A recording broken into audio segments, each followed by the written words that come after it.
triggers, okay? You're gonna wanna know your triggers. Again, for the gazelle in the background that you saw earlier, the trigger is tiger chasing them, right? That's a trigger. Oh shit, there's a tiger. They just see a tiger. Oh, they're on high alert. What are your triggers, okay?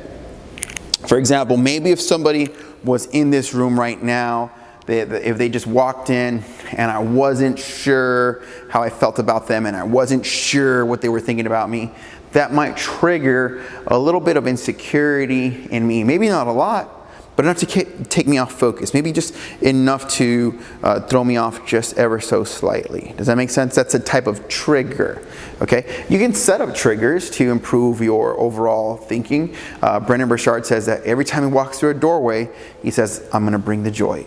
Every time he walks through any doorway, he says, I'm bringing the joy. And that's a trigger he set up. Every time I cross through a doorway, I say, I'm gonna bring the joy, okay? So you can actually program your own mind. It doesn't always have to be programmed for you. Affirmations are a type of programming, working out, working with the dopamine response, in other words, the reward center of the brain. In other words, if you do something, like say I do something like this, I give myself a little trophy of sorts, or I call it on my scale that I talk about, I give myself a dime every time I do something good. When I do something bad, I give myself. So when you play with the dopamine reward center of the brain, you can trigger and build these bridges of pleasure every time you do something. Okay? So what are your triggers? Do you get a text and do you get excited? Do you get bored? Do you get frustrated? What are your triggers? So know what your triggers are. Maybe when you see someone of the opposite sex that you want to go up to and talk to, you get nervous, you shut down, you retract, you feel shy, you feel insecure. These are types of triggers. Do you know what your triggers are, both the positive and the negative? And again, going back to the reptilian brain and the scripts, some of this was built into you by society, by your own reptilian brain that you've inherited from thousands of years, not feeling like a fool in front of the tribe, etc., etc. The main thing that us Homo sapiens we want to prevent is being outcast from the tribe, because back in the day that meant that we would die, right? We're now alone in the wilderness.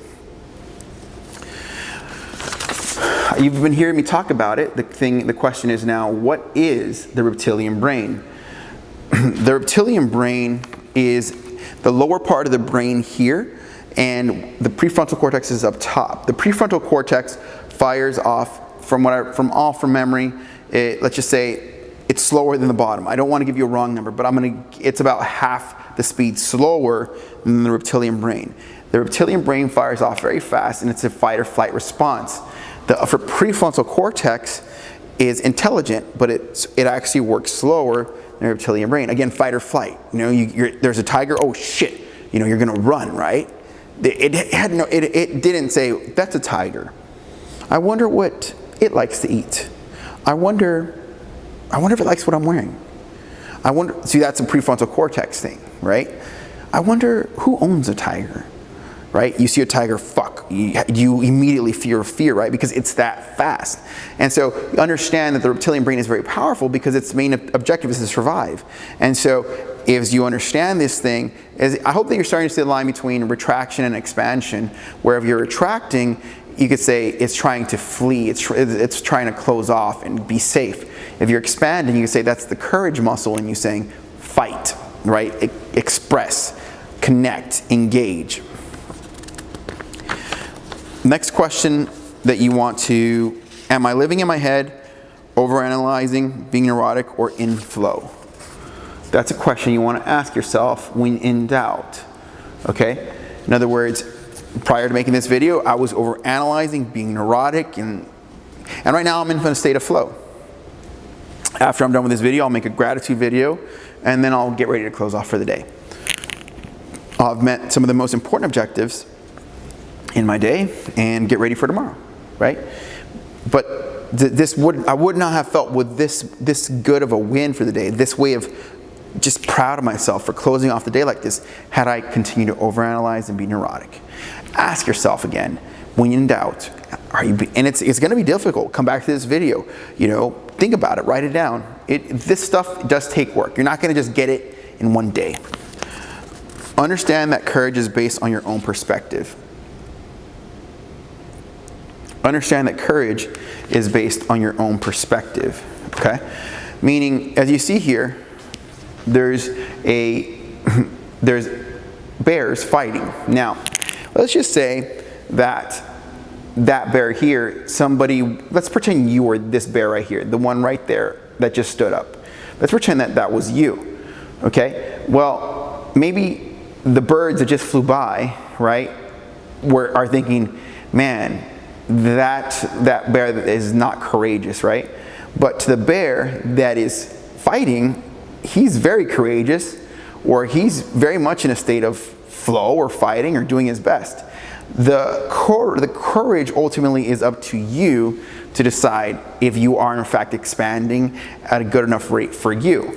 Now, we typically do not. This is a worst case scenario. This is exactly what your reptilian brain is trying to prevent right now, okay? Or you could say in this situation, maybe they're fighting for territory, et cetera, et cetera. And when someone retracts, you could say there's this fight to not be the weaker of the species, right? And so that's what the reptilian brain is trying to prevent.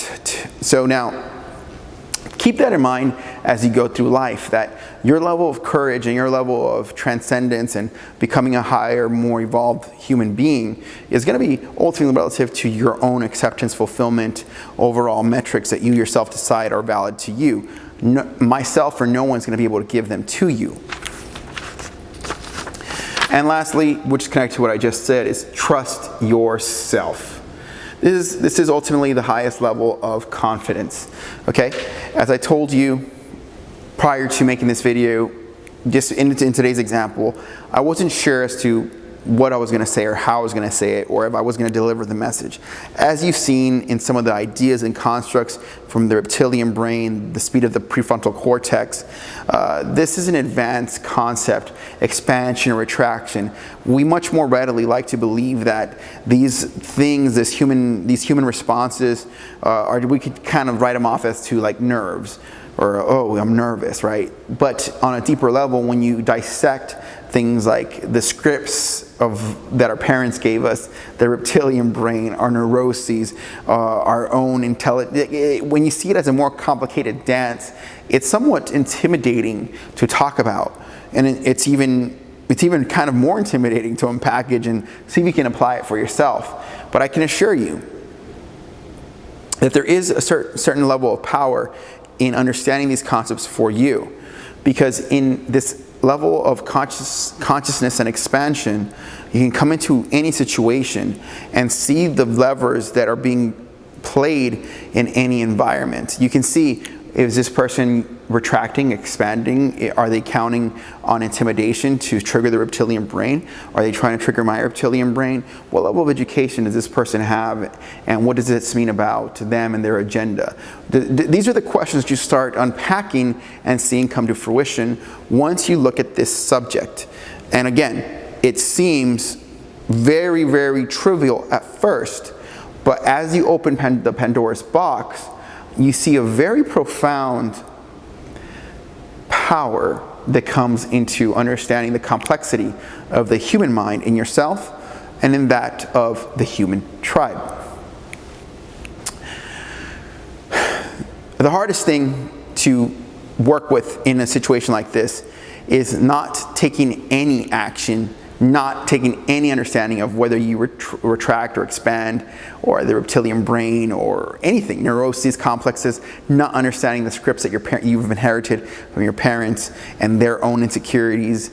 There's things like the unlived life of the father and stuff like this that Carl Jung teaches. And when you know this is out there, but you take absolutely no interest in it, that would be the biggest mistake that someone can make in hearing these types of topics and giving no thought to it and observing, having no level of self-awareness to these things.